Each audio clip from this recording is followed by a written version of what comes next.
네, 문정인 통일외교 안보특보에 주한미군 철수 기고문 내용이 논란이 되고 있습니다. 당청이 사태 진화에 주력하고 나선 가운데 야권은 해임까지 촉구하면서 대여 공세를 강화하고 있습니다. 전문가 세 분을 모셨습니다. 이종근 데일리안 논설실장, 김홍국 경기대 겸임교수, 그리고 김태현 변호사 나오셨습니다. 세 분 어서 오세요. 안녕하십니까. 두 번째 옐로우 카드가 나왔습니다. 주제어 보시죠.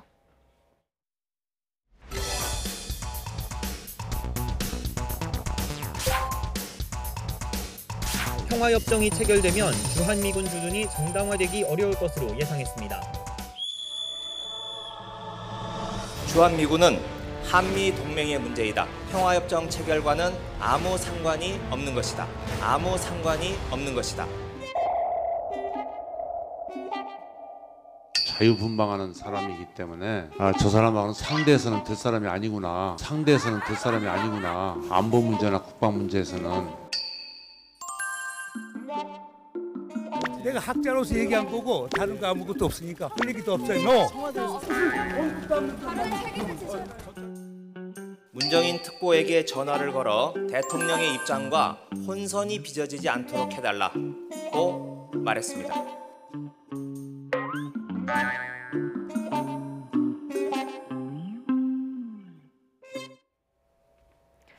청와대 두 번째 경고가 날아왔습니다. 문재인 대통령이 직접 나섰습니다.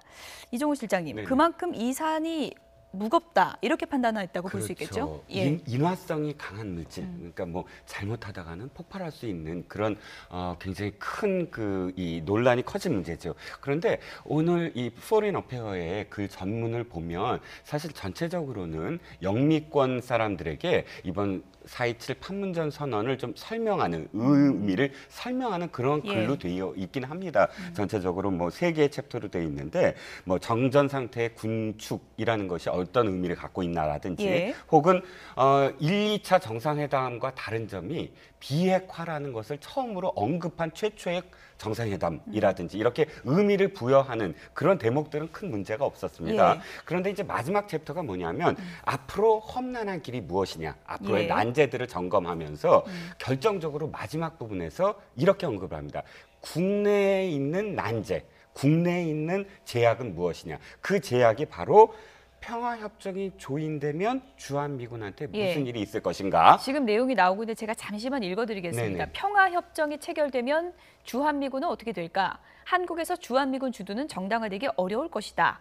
보수 진영의 반대가 있을 것이고 문 대통령에게 정치적 딜레마를 제공할 것이다. 이런 내용이었습니다. 네네. 그걸 제가 의미를 좀 해석을 제 나름대로 해보면 이게 국내적인 제약이라고 합니다. 그러니까 이게 국내적인 제약이에요. 자, 국내적인 제약인데 주한미군이 어떻게 될까? 계속적인 주둔은 정당화되기 어렵다. 이건 본인의 생각이겠죠. 본인이 그렇게 지금 판단을 합니다. 그 다음 문장이 뭐냐면 국내적인 제약으로 연결됩니다.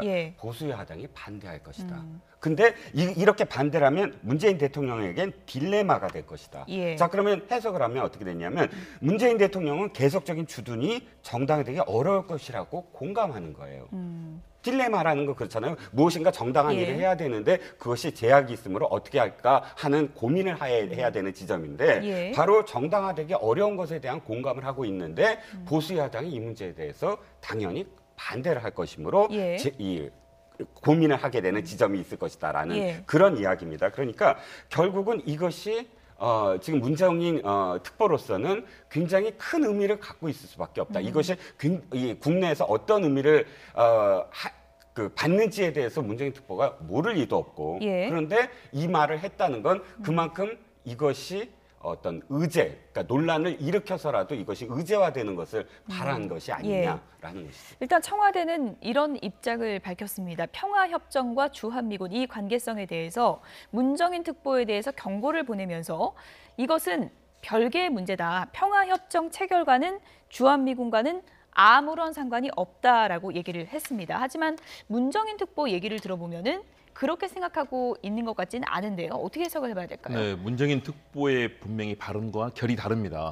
역시 청와대 입장에서는 이 사안이 굉장히 국내 정치적인 문제로 지금 돌출하고 있는 상황이 될 거다라고 판단을 한 거고요. 그렇지 않다. 문재인 대통령도 주한미군과 관련해서는 명확한 입장이 있다.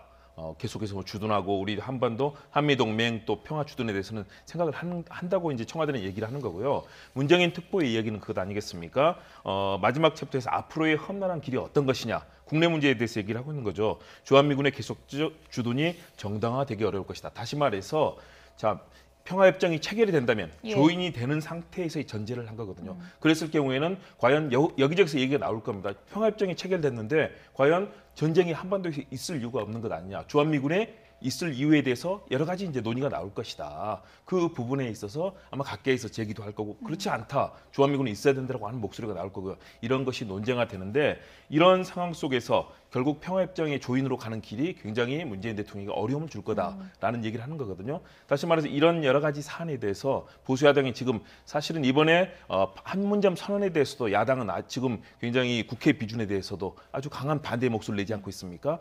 보수야당의 견제가 아마 계속될 것이다라는 이런 정치적 예견을 한 것인데요. 저는 문정인 특보가 학자적인 입장에서 사실 이 포린 어페어스라고 하는 세계 최고의 외교 전문지에 대해서 이 사안을 앞으로 외교적인 측면에서 바라보는 지점을 제기를 한 거고요. 그러나 실제 문재인 대통령 정부가 추진하는 대북 정책, 또 한미동맹, 주한미군의 문제와는 저는 결은 다르다. 그렇기 때문에 청와대가 바로 여기에 대해서 일정한 선을 긋고 사실상 경고성 발언까지 문정인 특보에게 보냈다라고 판단을 합니다. 문정인 특보 판단과 지금 청와대의 판단은 결이 다른 것이다. 이렇게 봐도 되는 건가요? 어떻게 보십니까? 다르죠. 일단 청와대가 선을 일단 걷죠. 그러니까 사실은 얼마 전부터 청와대에서 그런 움직임들이 있었어요. 북한이 비핵화의 조건으로 주한미군 철수는 걸지 않는다라는 얘기를 이제 문재인 대통령 스스로 이제 본인의 말로 한 것 아니겠습니까? 그런 상황에서 지금 이 주한미군 철수 문제라는 뜨거운 감자를 문정인 특보가 건드린 건데 문재인 대통령이 예전에 그런 얘기 한번 했었어요. 아마 이게 처음에 이제 평창올림픽 이후에 분위기 좋을 때 유리그릇 다루듯이 다뤄야 된다는 얘기. 또 얼마 전에는 악마는 디테일에 있다는 얘기. 그 얘기는 문재인 대통령 입장에서 갈 길이 굉장히 멀기 때문에 또 우리 국내에서 보수층의 반대가 있을 수 있기 때문에 그런 것들을 다 아우르면서 보수층이 가장 걱정하는 부분은 건드리지 않으면서 가야 된다는 생각이 있는 건 아니겠습니까? 근데 주한미군 철수라는 것은 보수층에서 굉장히 민감한 부분이거든요. 그런데 문재인 대통령의 외교 어떤 책사라고 불리는 어떤 문정인 특보에서 그 입이 나왔기 때문에 청와대는 굉장히 이제 당혹스러워하는 것이고 논리적으로는 청와대의 말이 맞을 겁니다. 여러 그런 리포트들은 그런 얘기들 하고 있지만 주한미군 철수는 유엔사령부에 관한 것이지 이 한미동맹 그 평화협정은 유엔사령부에 관한 것이고 그리고 주한미군은 한미동맹에 관한 문제여서 두 개가 완전히 결이 다르고 라인이 다르기 때문에 평화협정 체결했다고 해서 주한미군 철수하는 것은 아니다라는 저 말 자체는 맞는데 문제는 만약에 현재까지 문재인 대통령이 말했다면 김정은과 북한이 주한미군 철수를 비핵화의 조건을 걸지 않는다고 했으나 협상 이런 건 얼마든지 여러 가지 일이 있을 수 있거든요. 북미 정상회담에서 자 트럼프에게 김정은이 자 우리 다 핵무기 완전히 너희들 원하는 다 할게. 대신 북미 수교, 평화협정 그리고 주한미군 철수까지 해줘라라고 조건을 걸었을 때 과연 우리 정부는 어떻게 할 것이냐, 미국은 어떻게 나올 거라는 그런 문제는 제기될 수는 있겠죠.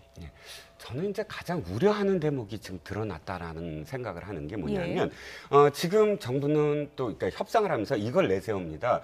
북한, 특히 김정은이 주한미군 철수에 대해서 긍정적으로, 그러니까 철수가 아니라 주한미군의 주둔에 대해서 긍정적인 입장, 그것에 대해서 무관한 입장을 보이고 있다라는 것이 굉장히 큰 어떤 그러니까 북한의 전향적인 자세라고 이야기하지 않습니까? 그런데 문제는 바로 내부에 있다는 것이죠. 북한은 상관하지 않는 것이지 주둔을 해달라는 게 아니거든요. 만약에 우리 대한민국에서 주한미군 철수 이제 필요 없다라는 내부의 목소리가 나왔을 때 북한은 우린 상관없으니까 알아서 해라라는 입장이에요. 그러니까 이 주한미군 철수가 조건이나 협상의 어떤 틀이 돼서는 안 된다는 것이죠. 중요한 건 우리가 일사불란하게 주한미군 철수, 그러니까 주둔해야 된다라는 상황이 되면 되는데 내부에서 예를 들어서 지금 어려울 듯이라고 이야기를 하고 주한미군 이제 철수해도 된다라는 일부의 목소리가 나오면서 논란이 커지고 그것이 하나의 목소리가 됐을 때는 북한이 우리한테 관여를 하든 안 하든 아무 상관이 없는 것이거든요. 바로 그 지점이 이제 논란을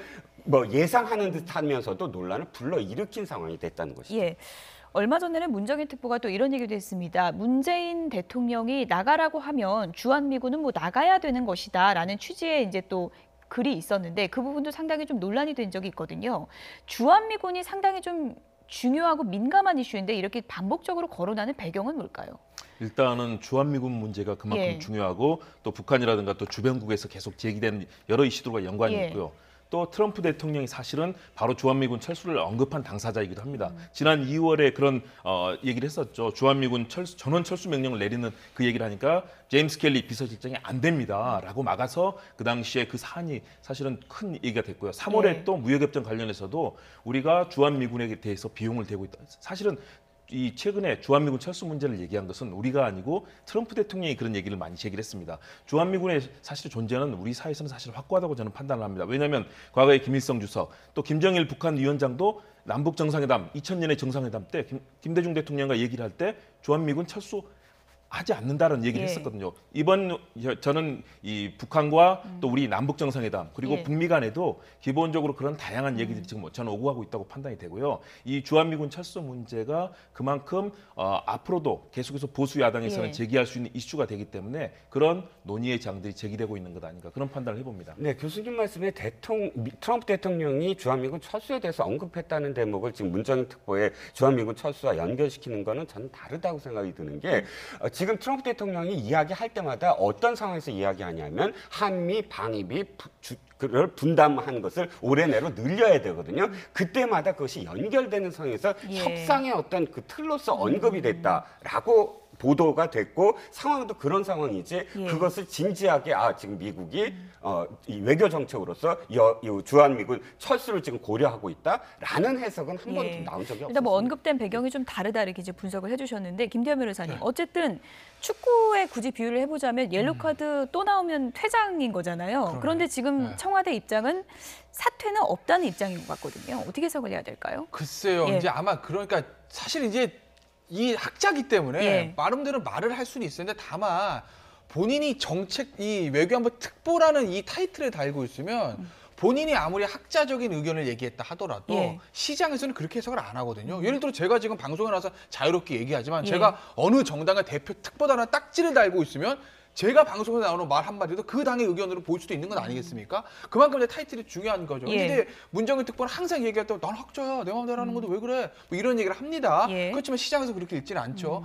그러니까 문제는 이게 청와대와 상관없이 독자 행동을 하는 거냐 아니면 뭐 자유한국당에서 좀 의심하고 있는 것처럼 청와대 어떤 문재인 대통령이 복심처럼 행동하기 때문에 역할 분담을 하는 거냐. 그건 사실 청와대하고 문정인 특보만 알지 않겠습니까? 그런데 만약에 역할 분담이라고 하면 더욱더 만약에 자르지 못할 거고 실제로 그게 아니라고 하더라도 저는 그래도 자르지 않는 게 맞다고 봅니다. 왜?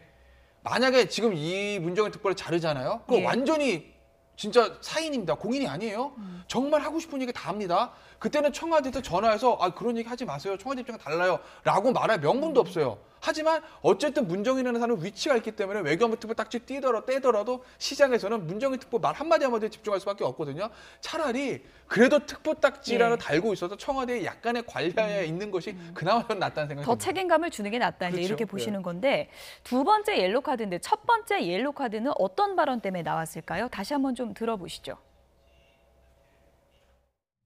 If North Korea suspend its nuclear and missile activities, then we may consult with the United States to scaling down our U.S. joint exercise. 우리 입장에서는 뭐 천안함 사건이 있고 연평도 포격 사건이 있으니까 뭐 그럴 수는 있겠지만은 이런 것들이 한반도의 긴장을 증폭을 시키고 북한이 대응 체제라고 하는 것을 상당히 강화시켜 버리는 게 있거든요. They should go the full seasonal cycle and measure environmental impact. Nobody can, even God cannot, bypass that rule. 네. 문정인 특보 첫 번째 이제 경고가 나왔던 그 발언에 대해서 다시 한번 들어봤는데 지금 와서 돌이켜 보면은 한미연합 군사 훈련을 축소할 수 있다라는 발언이었는데 그것이 현실이 됐던 거 아닙니까? 그렇죠. 현실화가 됐죠. 사실은 문정인 특보는 저도 과거에 미국에서 뭐 취재하고 그럴 때 미국에서 가장 영향력이 있고 미국인들도 굉장히 그런 외교안보 분야에서는 최고로 치는 전문가였습니다. 지금도 마찬가지로 그런 활동을 하고 있는데 그런 예측력이라든가 또는 분석력은 뭐 가장 뛰어난 분이라고 보고요. 그렇기 때문에 문재인 대통령도 지난번에 그런 경고성 발언이 갔음에도 불구하고 그분이 제시해왔던 여러 가지 창의적인 아이디어, 어떻게 하면 한반도에서 그런 평화와 또 외교 문제에 있어서 해결할 수 있는 방안을 만들 것인가, 그런 부분들을 해왔다고 보고요. 그렇기 때문에 지금까지 또 그 역할들이 사실은 새로운 흐름을 만들어가는 과정에 문재인 대통령과 특히 그동안에 보수 진영과 다르게 진보 진영이 지켜가야 할 그 외교안보 분야의 그런 틀들을 중요한 초석을 다져오는 역할을 했는데, 그러나 이런 것들이 만일의 경우 청와대가 계속 엇박자가 난다면 청와대로서도 곤혹스러울 수밖에 없는 거죠. 저는 두 번의 경고, 만일의 경우 한 번 더, 사실은 이번이 저는 최후의 통첩이라고 봅니다. 마지막 경고인가요? 그렇습니다. 그렇기 때문에 청와대에서 공식적으로 경고성 발언을 한 것 아니겠습니까? 그런 측면에서 저는 문정인 특보가 교수로서 또는 어떤 외교안보의 전문가로서 그런 발언을 했지만 앞으로도 계속 이것이 엇박자가 난다면 그 부분에 있어서 청와대도 사실은 결단할 거다. 그러나 문정인 특보의 기본적인 얘기의 발상은 사실은 이번 포린 어피어스 전문을 다 읽어보신다면 그 맥락은 저는 충분히 이해할 수 있지 않나, 그런 판단을 하고 있습니다. 한국당에서는 문정인 특보에 대해서 이런 논평을 냈습니다. 장제원 대변인 얘기 한번 보시죠. 문정인 특보의 발언은 항상 실현됐다, 이렇게 얘기를 했습니다. 장제원 대변인이 이런 논평을 냈는데요. 청와대는 평화협정 체결 조건이 북한 주장인 주한미군 철수인지 입장을 밝혀라라고 했습니다. 문정인 특보가 논란을 일으킬 때마다 청와대는 개인적인 의견이라면서 치고 빠졌지만 평창 동계올림픽 전 한미연합훈련 축소, 조금 전에 들려드렸죠. 사드 기지 일반 환경 영향 평가 전환 등 개인적인 의견이 대부분 적중했다라고 했습니다. 청와대와 교감 없는 개인적 의견이 정부의 정책으로 적중하고 있으니 일심동체가 아니라면 돗자리를 깔아도 되겠다, 이렇게 논평을 했고요. 문 특보의 주한미군 철수 주장은 청와대와 긴밀한 교감이 있고 선제적 여론 조성 차원이라고 볼 수밖에 없다, 이렇게 비판을 했습니다. 그러니까 학자로서의 소신으로 볼 수 없고 청와대의 교감이다, 이렇게 이제 주장을 하고 있는 거죠. 저는 그러니까 그 문재인 대통령이 오늘 경고를 보낸 것에 약간 일관성이 없는 느낌이 좀 들어요. 지난번에 같은 사안으로 문정인 특보가 똑같은 얘기를 합니다. 한국 대통령이 얘기하면 주한미군을 철수할 수밖에 없다. 사실 오늘 맥락이 하나의 어떤 전조였거든요.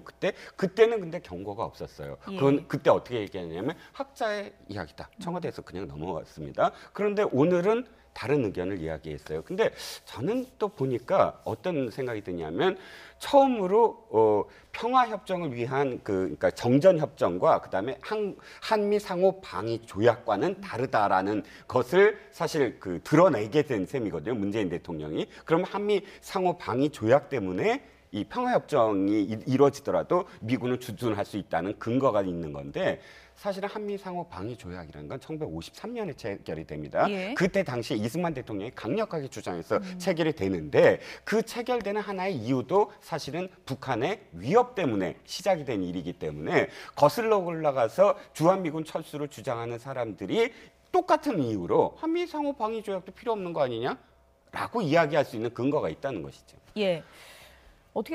어떻게 보십니까? 문정인 특보가 학자적인 소신으로 자유롭게 얘기한다고 하지만 한국당 입장에서 보면은 뭐 비유를 하자면 돗자리 깔아도 된다 할 정도로 적중하는 게 많았다는 거거든요. 그렇게 되면 문정인 특보 발언이 어느 정도 정부 정책을 미리 좀 반영하는 게 아니냐, 이런 의구심을 갖는다, 이런 주장인데 어떻게 보십니까? 타당하다고 보십니까? 뭐 타당하기보다는 문정인 특보가 그동안 해왔던 외교안보 분야에서 사실은 굉장히 지혜롭고 또 해안을 가진 그런 지식이 분명히 있거든요. 그런 측면에서 큰 흐름, 그것이 그리고 특히 평창 올림픽 이후에 한반도의 평화 무드와 잘 맞아갔다. 그런 측면에서 저는 그런 것들이 실현화되는 것이지 무조건 맞았다고 판단하기 어렵고요. 만약의 경우 자유한국당에서 그렇게 높이 평가한다면 문정인 특보를 빨리 영입해서 당에 지난 9년 동안 사실은 박근혜 이명박 정부 때 대북 정책 완전히 실패하고 강경 노선만 걷다가 개성공단 문 닫고 아무것도 이루어지지 않는 그 정말 참혹한 세월이 있었지 않습니까? 그렇다면 지금이라도 사실은 저는 그 부분에 대해서 자유한국당은 좀 국민에 대한 반성과 사과가 필요한 것 아닌가.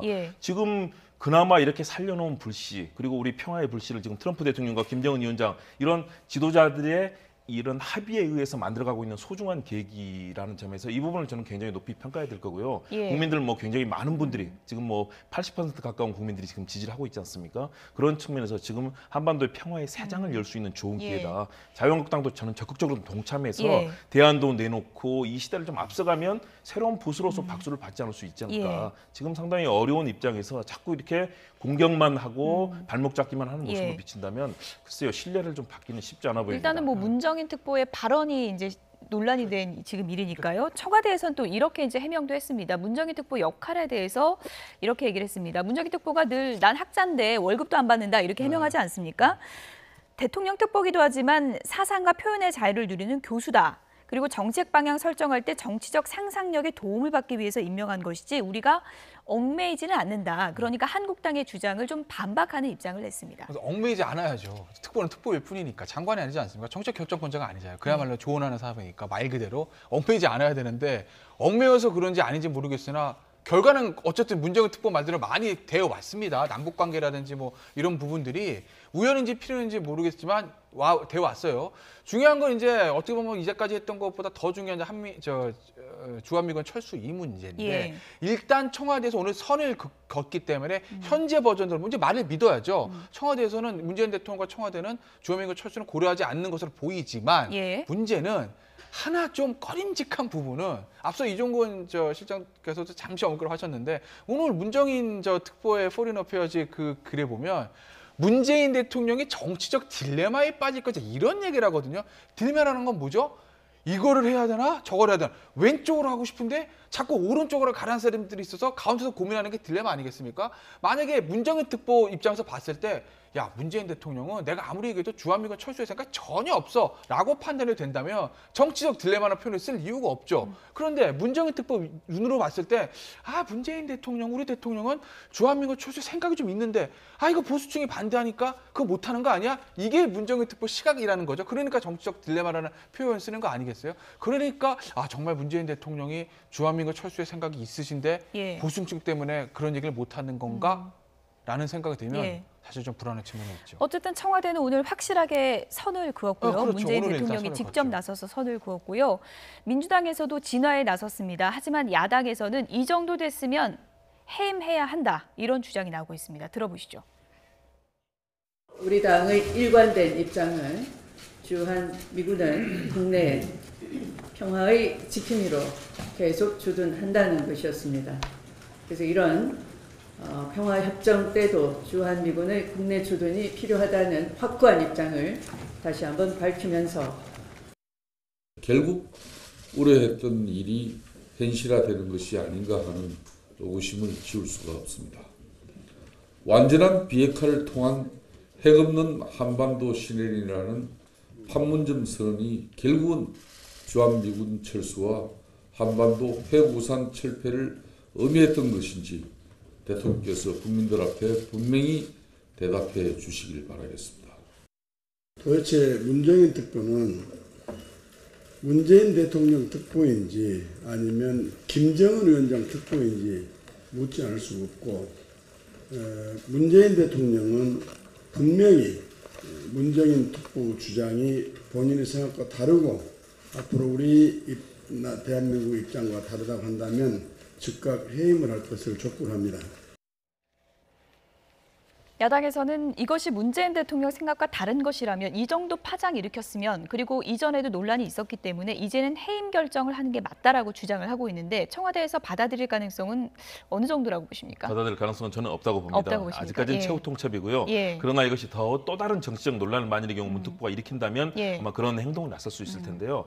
야당의 입장에서는 사실은 나쁘지는 않다고 봅니다. 왜냐하면 지방선거 때 보수 진영을 단결시켜야 되는데 만일의 경우 문특보에 이런 발언마저 없었으면 사실은 야당은 보수 진영의 어떤 표심을 구애할 수 있는 그런 기제가 없고요. 예. 그렇기 때문에 도리어 더 곤혹스러웠을 겁니다. 저는 이런 문재인 대통령의 큰 정치적 딜레마는 사실은 주한미군 철수가 주어가 아니고요. 평화협정의 조인과 이 순항의 문제를 지금 정치적 딜레마라고 저는 판단을 하고 있습니다. 그 전체 문장의 맥락을 읽어보면 평화협정의 조인을 하고 이렇게 해서 나가야 될 텐데 예. 그 부분에서 큰 어려움이 겪을 거다 이런 부분일 거라고 보고요. 일단 야당에서는 이 부분에 대해서 그동안에 했던 여러 가지 그런 논란의 한 가운데 있는 문제이기 예. 때문에 계속해서 이슈를 제기할 거고 예. 그렇지만 청와대는 곤혹스러운 가운데서도 문특보가 현재 내놓고 있는 여러 가지 특히 포린 어페어스에 기고한 그런 여러 가지 외교안보적 시야에 대해서 다시 한번 점검을 해보고 방향을 잡아나갈 것이다. 그런 판단을 예. 해봅니다. 어쨌든 문재인 대통령이 오늘 직접 나서 불을 껐고요. 하지만 또 야당의 주장대로 문정인 특보 발언이 또 현실화된 경우도 있기 때문에 앞으로 또 문정인 특보 입에 언론의 촉각이 곤두세워지지 않을까 그런 생각이 듭니다. 다음 얘기로 넘어가 보도록 하겠습니다. 이번엔 막말 논란이 또 커지고 있습니다. 주제어 보시죠. 전쟁 불사, 거의 적대적 살얼음판 남북 관계가 평화와 공존의 관계의 입구에 들어서고 있는 이때에 한 야당 대표라는 사람은 입에 담지 못할 천박한 언사로 대통령의 명예를 훼손하고 있는 것입니다. 고발 조치할 것을 명합니다. 습관적으로 욕설을 내뱉는 조원진 대표에게 꼭 들려주고 싶은 말이 있습니다. 습관을 조심하십시오. 습관은 인격이 됩니다. 인격을 조심하십시오. 인격은 운명이 됩니다. 결국 조 의원은 인격 때문에 땅을 치고 후회할 운명을 맞을 수 있습니다. 그때는 후회도 늦습니다. 그러면은 200조 들어갑니다. 200조. 돈이 하늘에서 떨어집니까? 200조 들어갑니다. 200조. 이 인간이 정신이 없는 인간 아니에요. 핵폐기 글자 한마디도 핵폐기 한마디도 안 받아오고 아니에요. 핵폐기 한마디도 얘기 안 하고 200조를 약속하는 이런 미친 있습니까? 이 주사파들하고 김정의하고 손잡고 미국하고 한판 붙어보겠다는 거 아니에요 지금? 죽으려고 환장했어요. 환장. 핵을 폐기하지 않고 대한민국의 어떤 돈이라도 북한에 주는 놈은 이완용하고 똑같은 매국노입니다. 김정은이가 손잡고 한번 건너가 볼까요? 완전히 건너가서 안 오지 마루 왔어. 아직도 박정희 대통령 각하와 김일성의 싸움은 끝나지 않았습니다. 땅을 치고 후회할 이런 미친 있습니까?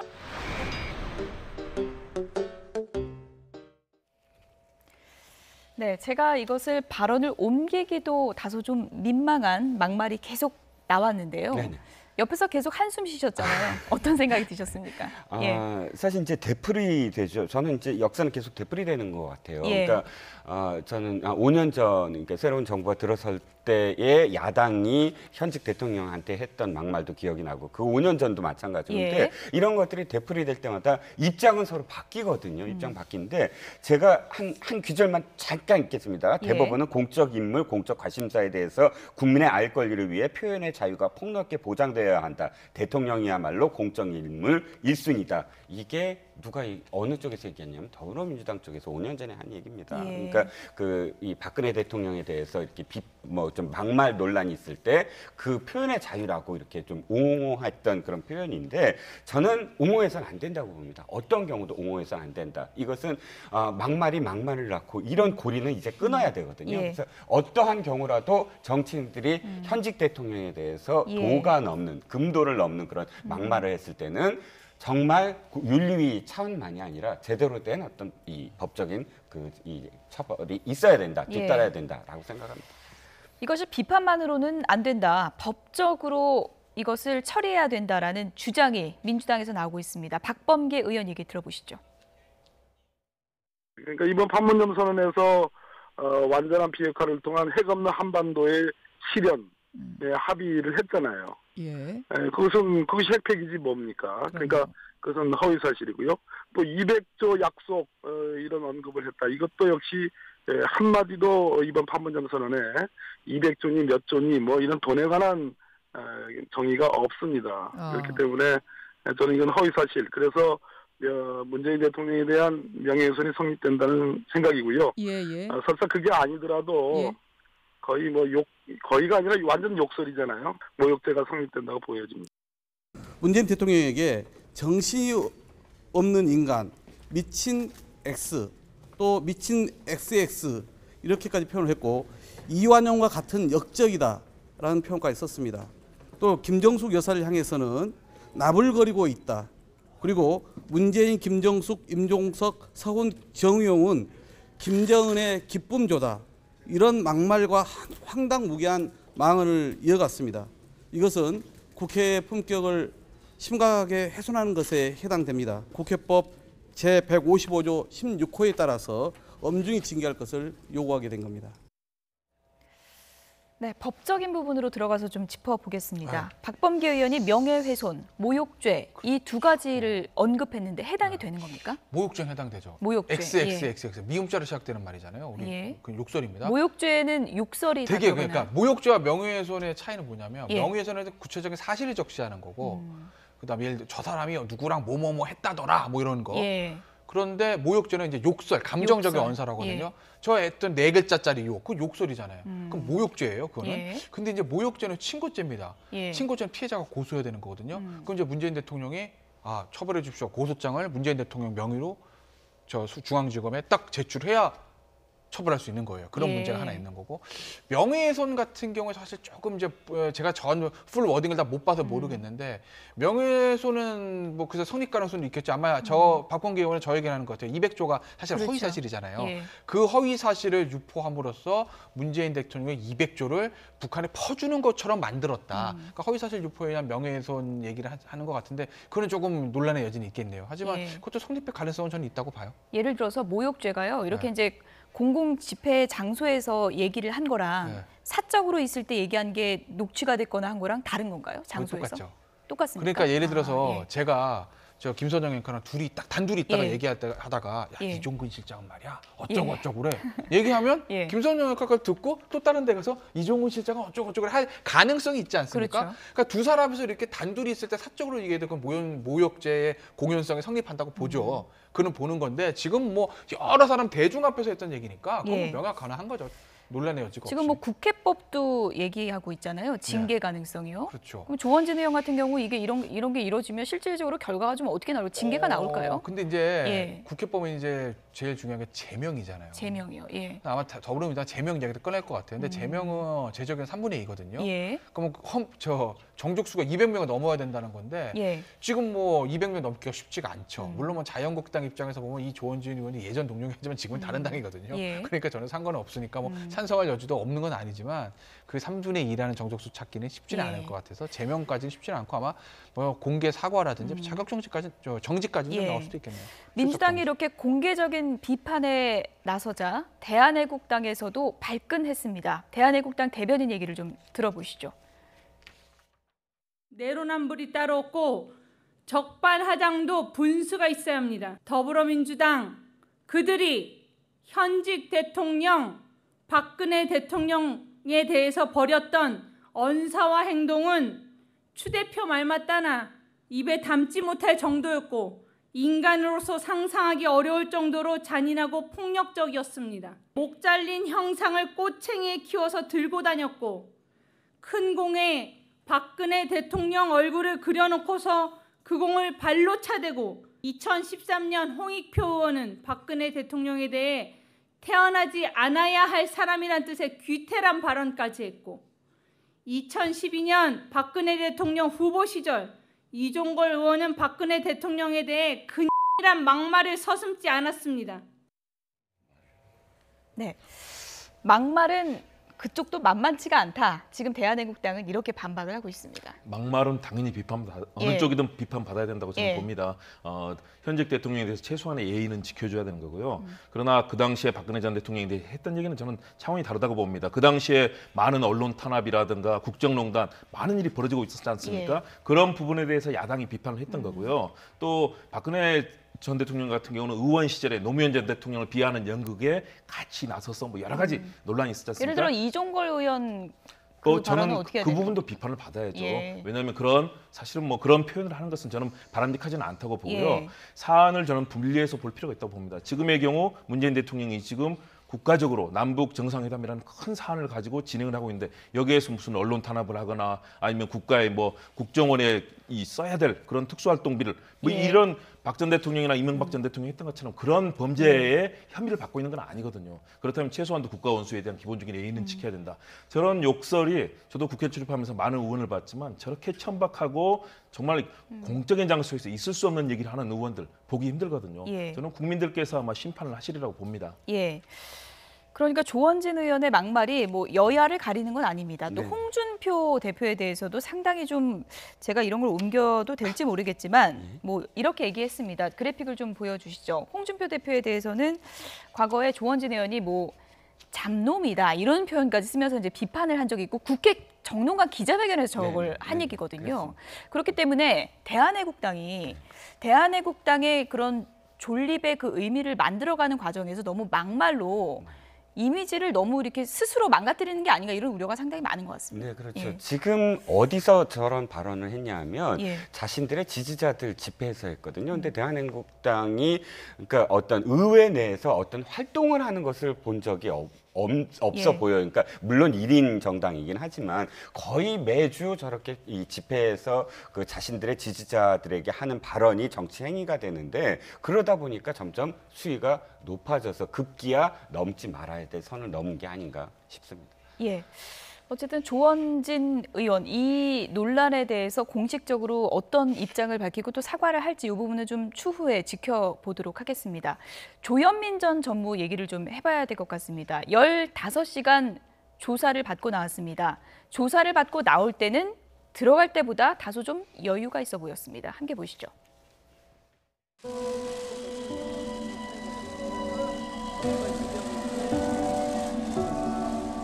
심려를 끼쳐드려 진심으로 죄송합니다. 당시에 혐의 부인하시고 밀쳤다고 말씀을 하셨는데 그렇다면 그 행위는 갑질이 아니라고 생각을 하셨던 겁니까? 진심으로 죄송합니다.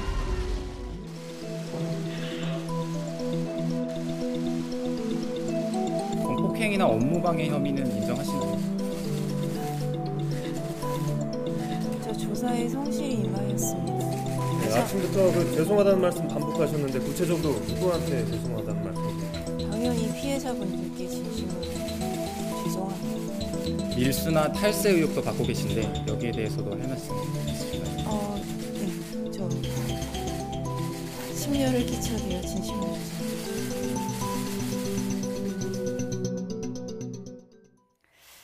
네, 조현민 전 전무 다소 좀 미소까지 짓는 표정이 좀 부적절했다 이런 비판도 나오고 있는데요. 경찰에서 어떻게 진술을 했을까요? 논란이 되고 있는 게 종이컵과 유리컵이죠. 함께 보시죠.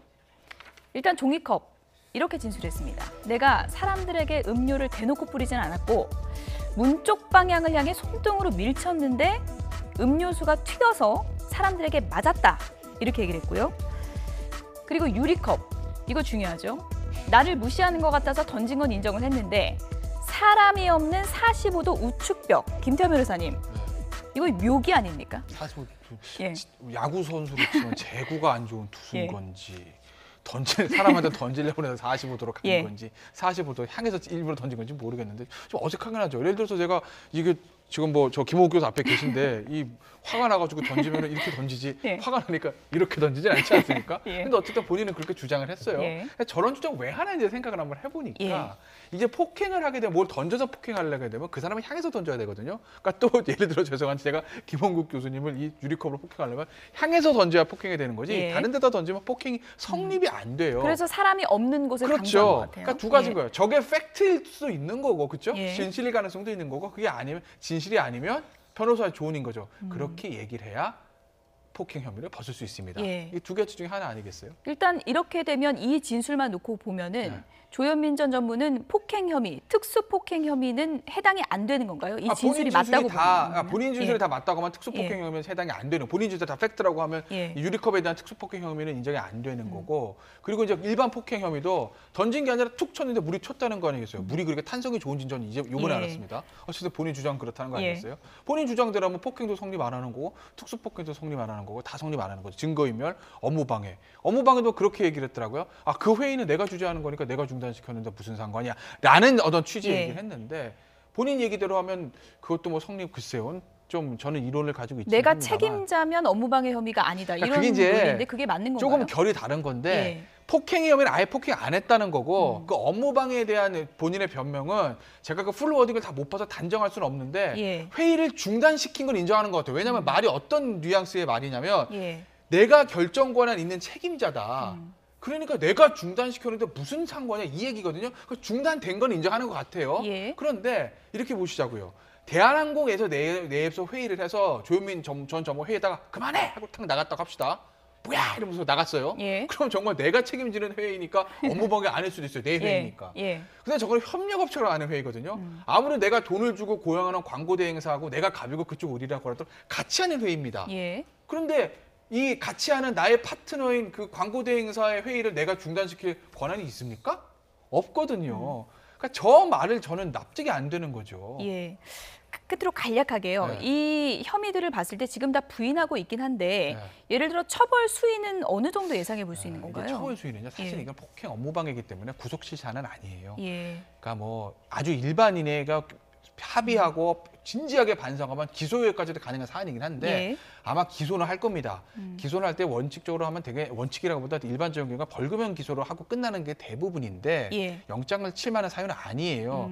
근데 경찰이 고민하겠죠. 왜냐하면 국민 여론은 안 좋고 또 이번에 나오다가 피식 한 2번 웃지 않았습니까? 국민들의 공분을 일으키고 있잖아요. 그러니까 경찰이 굉장히 고민을 할 건데 일반적인 경우에 구속시킬 사유는 아니죠. 제가 항상 말씀드리지만 조현민 전무와 그 일가에게 가장 큰 것은 밀수와 관세 포탈이라는 거죠. 이건 아니고요. 그 부분은 저희가 다음에 또 다시 한번 짚어보도록 하겠습니다. 45도 우측벽에 던졌다. 이 진술을 보고 국민은 어떤 생각을 했을지 궁금해집니다. 이종근 데일리안 논설실장, 김홍구 경기대 겸임교수, 김태현 변호사 세 분이었습니다. 고맙습니다.